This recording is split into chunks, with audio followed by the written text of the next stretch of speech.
I have been really in the mood to paint lately, and it's honestly been years. So I'm gonna take part in the 100, I don't know what it's actually called. I'll put it in the comments, but I think it's like 100 days of painting challenge or something like that. Um, Watercolor is not my typical medium. Previously, I spent a lot of time painting in acrylics, and I've done some other like studio artwork with like metal, some welding, some sculpting. So, this is a medium I'm not as familiar with, not as great with, but I really want to do it anyway. So, I'm going to do 100 mini paintings. Not all of them are going to be watercolor, I think, as of right now, but we'll see. We'll see where this takes us. Today I'm painting two little watercolor mushrooms. I feel like mushrooms are a good place to start because they're so unserious. Anything from nature, really, it's nothing's perfect, right? So here we go, we're giving it a try.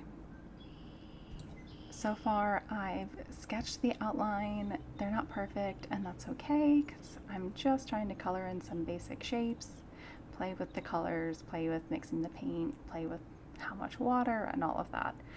Even the brushes, I have a bunch of new brushes, so they're all new to me, and it's part of the process just to learn new materials and have some fun with it.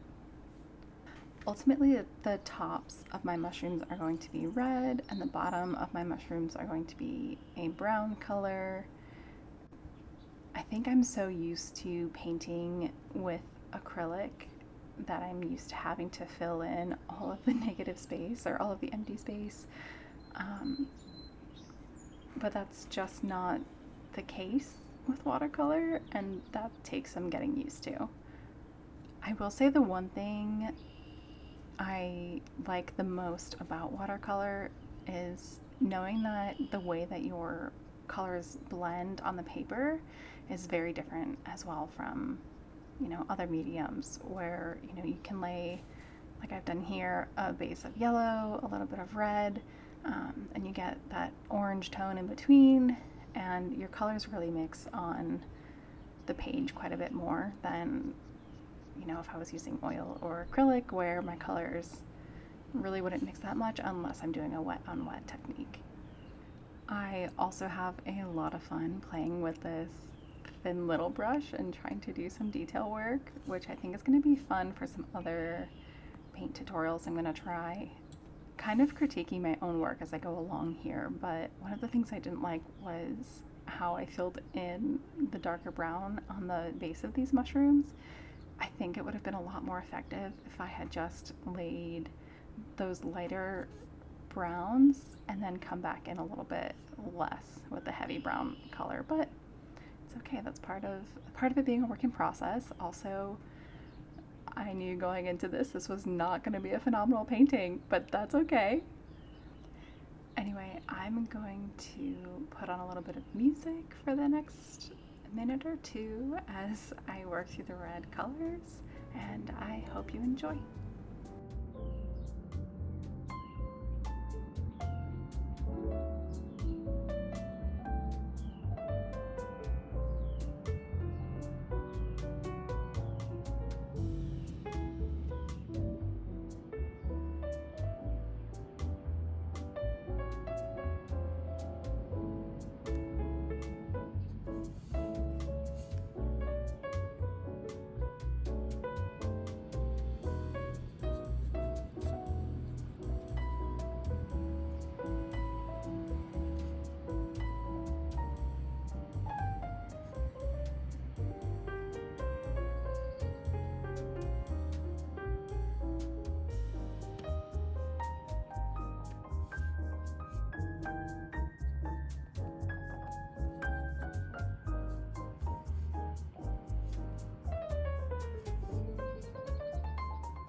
It was a gloriously warm spring day, so I ended up painting this outside, and I have to say, this was probably the most enjoyable afternoon I've had in a while.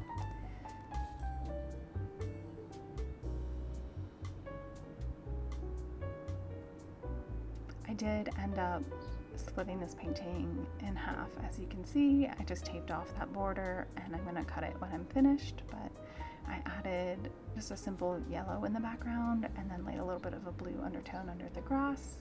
And then I'm just coming in with the various shades of green, mostly just to play with the colors in my green palette.